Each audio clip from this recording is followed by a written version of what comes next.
네, 전원이 안 들어온다는 이쪽에 에어컨 PCB 기판을 보내주셨네요.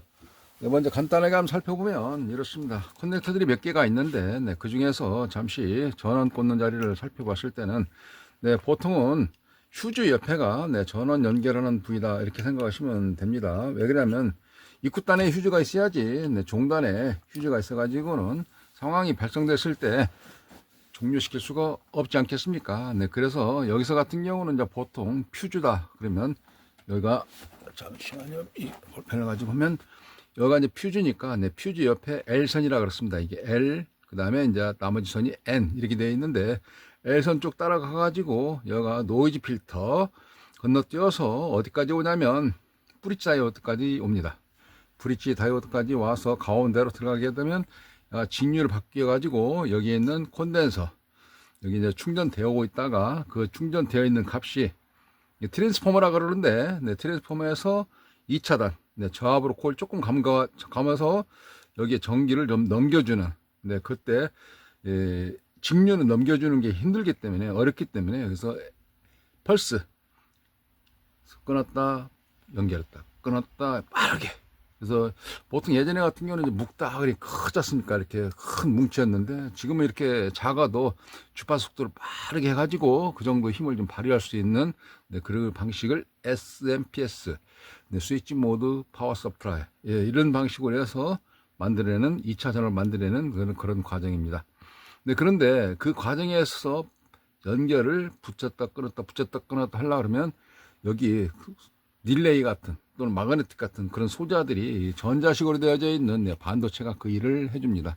그래서 잠깐 한번 봐보시면 이건데 이런 반도체 소자가 그 일을 하기 때문에 그러는 이 반도체 소자가 한 번씩 고장나는 그런 경우가 있습니다.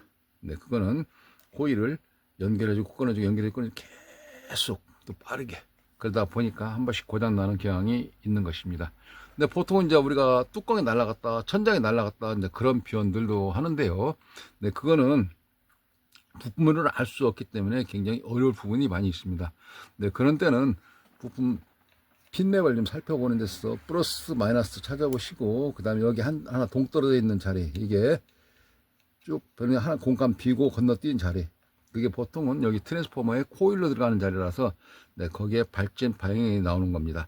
네, 데이터 시트를 찾아보실 때도 네, 그런 식으로 찾아보시게 되면 좀 더 유용하게 찾아볼 수가 있는데 일단 많이 다뤄보지 않았을 때는 그 IC가 어떤 걸 잘 몰라서 좀 접근하는데 시간이 좀 걸릴 수 있겠습니다.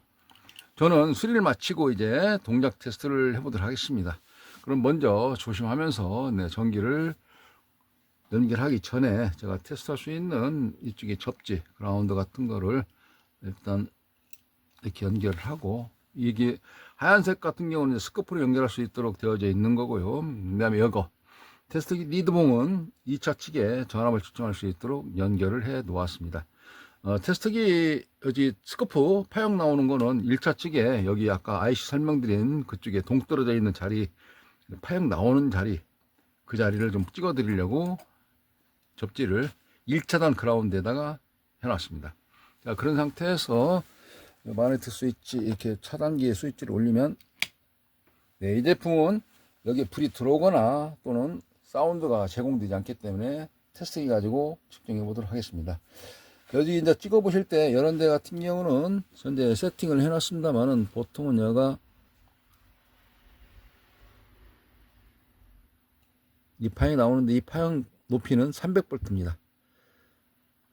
220V를 최대치로 끌어올려서 300V로 만들어 가지고 만들어지면 그거를 이런 펄스 막 끊었다 붙여 하던 그게 주파수 프리퀀시라고 해서 그 속도만큼 넘겨주는 역할을 합니다. 그거는 이제 속도는 IC마다 고유에 가지고 있는 그 값들을 데이터 시트를 보시면 거기에 다 나와 있습니다.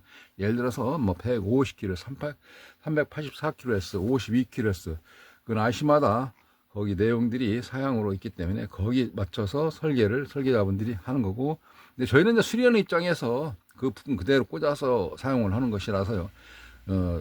확인해서 수리하는 과정이라서 약간은 수치는 그거는 연연하지 않고도 볼 수 있습니다. 왜냐하면 그거 그대로 부분 꽂았기 때문에.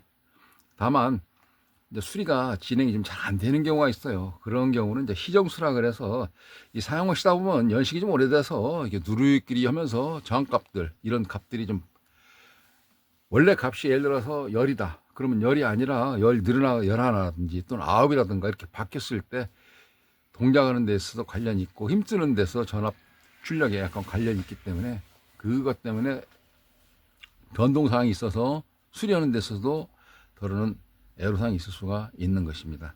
네, 그래서 좀 더 설계자 생각을 가지고 설계자 입장에서 한 번씩 바라보는 그런 경우도 수리하는 데 도움이 될 것이라고 말씀드리고 있습니다. 자, 그러면 이제 파형을 좀 받고요. 여기에 커넥터에 꽂았을 때에 보통은 이제 어떤 식으로 보냐면 12V, 12V 하게 되면 이런 릴레이 전압이다라고 해서 릴레이를 구동하려면 12V가 필요하니까요. 그래서 12V, 대략 거의 다 12V입니다. 5V짜리도 있긴 있는데 여기 잘 이게는 냉방용품은 12V 거의 다 쓰고요. 그다음 15V는 IPM에서 전원 공급을 쓰고 있죠. 여기 12V는 여기 보시면 이렇게 있는데 여기 커넥터에도 보시면 12V 써 있습니다. 여기 끝에 이렇게 보시면 12V. 이번엔 테스트기를 보도록 하겠습니다. 테스트기에서 살짝 찍어서 하게 되면 12V 출력되는 걸 확인할 수가 있고요. 이쪽에 12V를 받아서 내부에 있는 IC라든지 그 다음에 사용할 수 있는 전압, 또 메인보드에 넘겨주는 전압이 그렇게 많은 전압을 쓰지 않기 때문에 이는 5V가 되겠습니다. 그래서 이쪽에도 5V 써 있는 자리 이렇게 살짝 찍어 보시면 5V 출력되는 것을 볼 수가 있습니다. 이런 식으로. 네, 이쪽에 이제 전압이 숫자가 바뀐다든가 흔들린다든가 그런 경우는 출렁출렁 그 맥류, 니플이라 그러죠.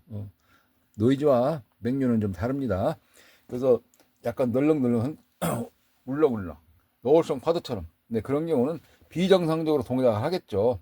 이게 지금 현재는 디지털 테스트기로 찍었을 때 이렇게 변함없이 숫자가 그때는 반뜻이 나올 거 아니겠습니까? 네, 그렇게 보시면 되겠습니다.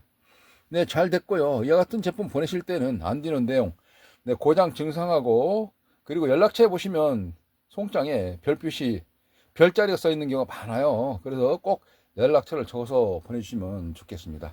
포장 튼튼하게 해서 보내주시고요. 간간히 한 번씩은 이제 부품 같은 거 이제 빼서 나름대로 이렇게 막 바꿔 꽂는 거나 아니면 다른 걸 꽂는다든가 그렇게 하는 경우가 있는데요.